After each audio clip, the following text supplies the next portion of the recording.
Les Voix manifestes, c'est une résidence de création de podcasts créée par l'Agence française de développement, le Paris Podcast Festival et la Gaieté Lyrique. Pendant 3 mois, on a accompagné 3 résidentes dans l'écriture et la conception et la production de leurs podcasts. Stécie, Camille et Esther sont venues avec 3 projets très différents dans la forme, même si je pense qu'en termes de valeur, elles portent des choses assez proches. Le podcast a très vite été accessible aux personnes qui étaient le moins mises en avant dans les médias, antiracistes, militantes pour l'écologie, féministes, et c'est quelque chose qui va assez bien aussi avec la génération qui est née avec le digital, puisqu'il y a beaucoup moins, je pense, de syndrome de l'imposteur chez les plus jeunes. Là, dans les podcasts, il y a une manière de dire « j'ai envie de dire un truc, je prends un micro et je le fais ». À l'AFD, nous avons la conviction profonde que c'est par l'engagement des citoyens et en particulier par l'engagement de la jeunesse que viendra le changement.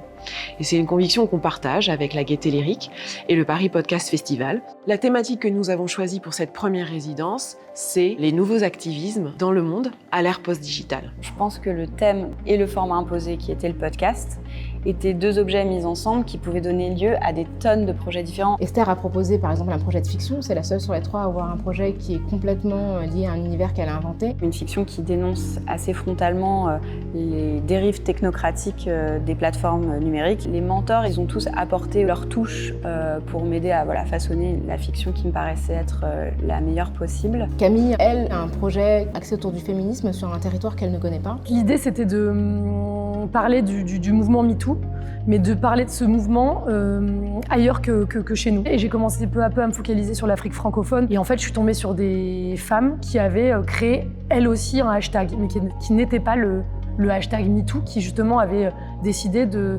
s'approprier des termes qui correspondaient plus à leur lutte. Le militantisme, évidemment, est la chose qui les relie le plus, et la nécessité aussi de faire avec ce qu'elles ont, et pour autant de ne pas devoir voir leurs ambitions à la baisse. Le cheminement, ça a été de me demander ce que je pourrais apporter sur cette thématique de l'activisme à l'ère post-internet.